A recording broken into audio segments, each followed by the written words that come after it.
Hey, welcome to our channel. Welcome to the video, and let's learn some cool stuff.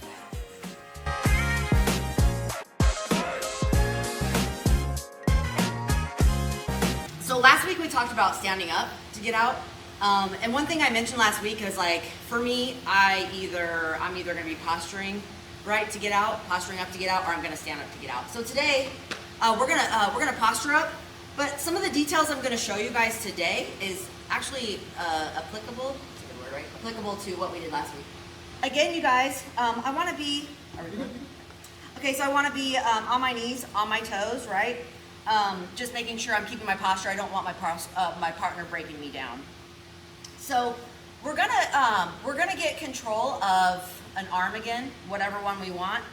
So I prefer when you guys are sparring with your opponents that you're first. You know what I'm saying? You're the first one to start getting your grips, getting an arm controlled. That doesn't always happen. I'm just gonna get off my toes for a second because they hurt.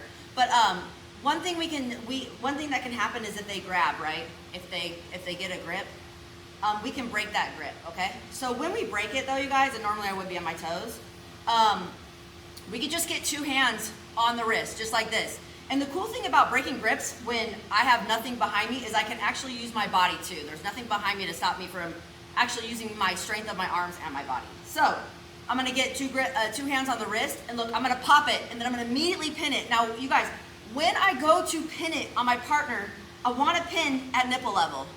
And the reason why is because my partner, if he wants to break me down, he's going to use his legs, but he's also going to be able to, he wants to be able to sit up and do it. So do it. Oh. Yeah, just like that, right? But if I can make a nice frame on his chest, right? And now he tries to do that same thing, it just won't work, okay? So just kind of remember that we want to pin this arm higher. So now, the same side leg, you guys, this time, I'm gonna step up, but we're not standing up. You got your guard closed?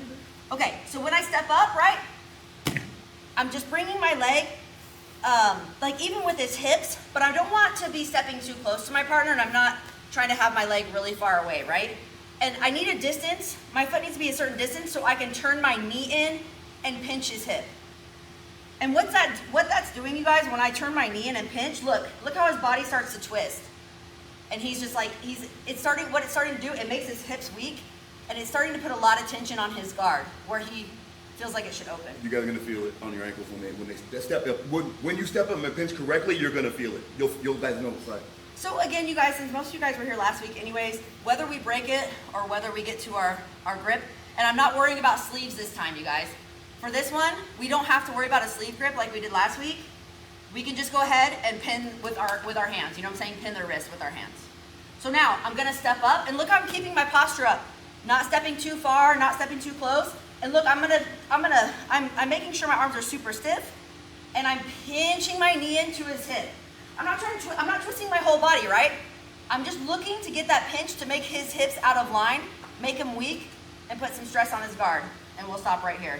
Now, you guys, we're gonna do basically the same way to completely open the guard like we did last week, right? So making sure I control an arm, right? And I'm pinning it at his nipple level, and then that same side leg is gonna step up first, you guys. So I step up, and I'm making sure I have enough power in that leg so it's not too far away, it's not too close to his head or anything weird, where I can get that pinch and I can start to see his hips twist, and I know he feels pressure on his ankles, you guys. So, to open the guard, again, triceps are strong, someone told me, not mine. But this is not realistic, right? Especially when someone's like super strong. You just want to use your body. So I'm gonna put my hand on the inside of his knee, do not grab material that moves. And I'm gonna lean away as much as I can to try and get as straight a straight arm, right? A nice frame. And then as soon as I get that, I'm gonna use my whole body. So I'm gonna use a side crunch, and I'm gonna pin his knee to the ground, just like this. Again, pinning the arm, right, at his chest. I'm gonna step up, I'm pinching, and I'm keeping that pinch, you guys.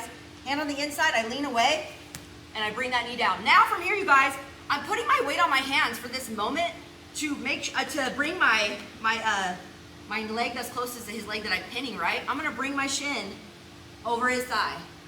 And you guys, I'm keeping that forward pressure. I don't ever wanna back up where he starts to get a knee in and throws me off somewhere, right? So as soon as I'm stepping over, I think people make this mistake a lot.